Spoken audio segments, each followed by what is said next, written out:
Yo, what's up everyone? Welcome back to the channel. It's been way too long, so I thought I'd come back this weekend and give you guys my picks for the upcoming card between Sean Strickland and Anthony Hernandez. Let's get right into it. Alright, so we have a really good card this weekend at the Toyota Center in Houston, Texas, which will be main evented by Sean Strickland and Anthony Hernandez. Now, I think this is a really intriguing fight. I'm super excited to watch it because I think a lot of people are going into this fight looking at it as being just a classic striker versus grappler matchup, but I think there's way more to this fight than just the striking and the grappling of these two guys. Obviously, Sean Strickland's going to want to keep the fight on the feet, standing.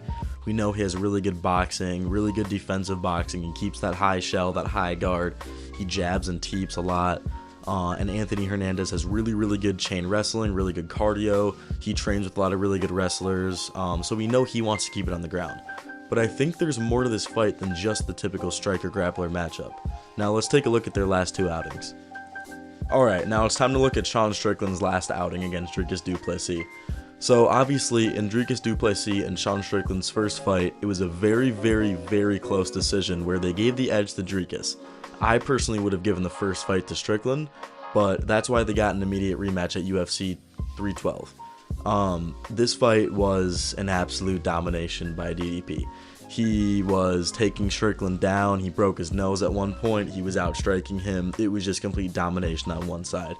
Strickland did not go out though. It was a decision, but it was a 50-45 easily, with a lot of damage being taken, and it was just not what we expected this fight to be like after watching the first one, which was a razor close decision.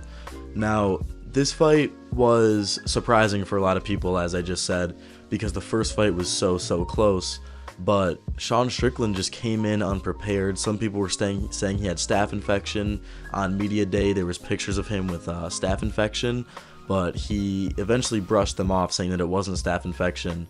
But yeah, there's just a lot of things happened during that fight week and everything leading up to it. I just don't know if Sean Strickland was at his full 100% self, but I guess that is no excuse, because if you're fighting, you have no excuses. He did get dominated. So let's dive into the last time Anthony Hernandez fought.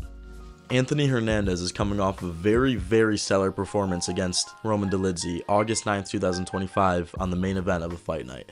Now, this was a fight that really cemented Anthony Hernandez as one of the top contenders in the middleweight division.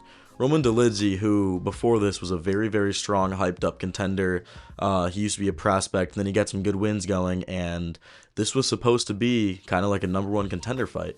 And Anthony Hernandez went in there, and from the first bell on to when he submitted him in the 4th round, he was piecing him up with the kickboxing. He was chain wrestling, taking him down, letting him back up, taking him back down, just pretty much suffocating any chances that Roman Dolidze had. There was some really good damage on the end of Anthony Hernandez.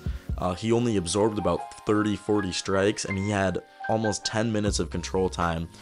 He just fought super well, and then about halfway through the 4th round, he submitted Roman Dolidze with a nasty rear naked choke, a standing rear naked choke, and just absolutely basically put him to sleep. It was just a gruesome submission. It was a really good performance from Anthony Hernandez, and that was actually the 8th win of his streak. So now he's on an 8-fight winning streak, and he's red hot going into this matchup against Sean Strickland. Now that we're done talking about their last two fights, let's take a look at their pros and cons. Let's take a look at their strengths and weaknesses. Now, let's start off with Sean Strickland. Obviously, he likes to keep the fight standing. He likes his jabs and his teep kicks. He has a really good boxing stance. It's this high shell guard, and he likes to press forward, but he also likes to play really defensively. So he's always marching down, but if you come out after him with these aggressive high kicks and overhands and left hook, right hooks, you're not really going to get to him. He's always been very defensively sound, especially with calf kicks and high kicks. So we can definitely say that two of Strickland's strengths are offensive forward pressure and defensive capabilities. Now, one of the biggest weaknesses in Strickland's game is his lack of offensive striking variety. Now, we know he likes to keep that high guard and marching forward with that lead leg always coming up off the ground to throw a teep kick or a front kick, but one of the big weaknesses of that is that he does not have a lot of variety. It's mainly just jabs, teep kicks, and a few crosses here and now, but we don't really see a lot of variety out of Sean Strickland, which I do think would really benefit him in a fight against a wrestler like Anthony Hernandez, someone who is coming to take your head off basically like Anthony Hernandez. I mean, this guy's wild, and I think it would definitely benefit Sean Strickland to have some sort of variety in his strikes, but that's definitely one of his weaknesses, is that he has no variety when it comes to offensive striking. Now we're going to move on to Anthony Hernandez. So what I personally feel is Anthony Hernandez's biggest strength in this fight is his relentless grappling and cardio. Now, we know Anthony Hernandez goes out there and he's trying to get you down from the moment that bell sounds. So he's going to run out there and he's going to try to get Strickland down as soon as possible. And if Strickland somehow defends the first takedown, he's going to go back for a second one. 10 seconds later, if he defends that one, he's going to go for another one.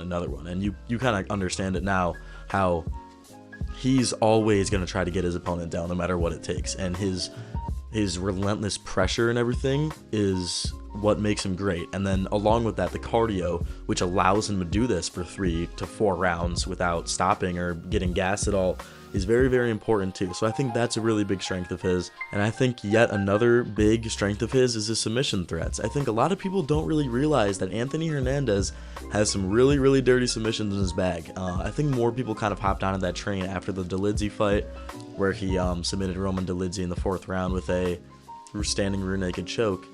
But I feel like a lot of people don't really understand that if he gets you down, he's not just looking for the ground and pound. He's not just looking for the control. He's dangerous on the ground, man. Like, he can flick up some triangles. He can get you in a rear naked choke. He can get you in an armbar, Kimura, any of those things. And I think Strickland needs to be very, very careful when it comes to his submission threats. Now, let's move on to one weakness that I think a lot of people are overlooking for this fight for Anthony Hernandez. I think Anthony Hernandez's defense on the feet is not very good. I think it works against not as good strikers like Roman Dolidze or other contenders that he's beat, but for a really fluid striker like Sean Strickland and a really technical striker like Sean Strickland, I think that bouncy guard and, you know, him bouncing all over his feet, I think Strickland's going to be able to see right through that and really land that teep kick and land that jab and cross, that stuff that he really loves to do. It's been his thing since day one.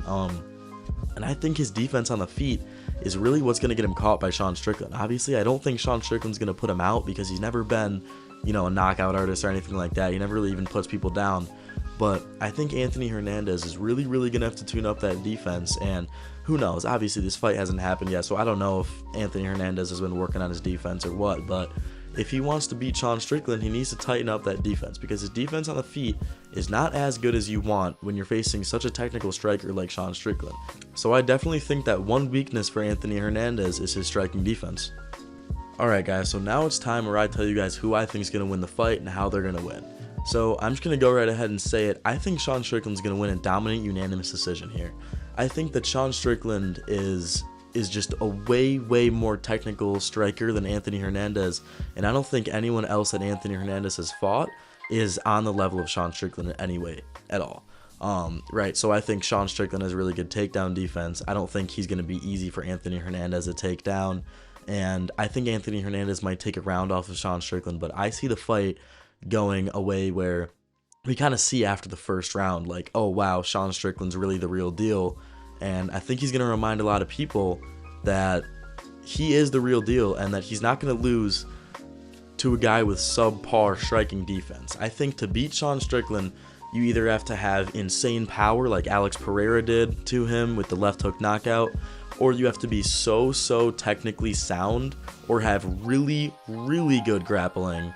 And then a mixture of the both, like Dricus du Plessis had a very weird striking style, but he also had good grappling, which is why he won both fights. And I think Anthony Hernandez is too much of a one-dimensional fighter to actually beat Sean Strickland. I think Sean Strickland is too good on the feet. He has really good takedown defense, which a lot of people don't see out of him, but I think we're going to see this Saturday when Sean Strickland, you know, jabs and teeps his way to a decision. So I'm excited for the fight. Let me know what you guys think, but those are my predictions. See ya.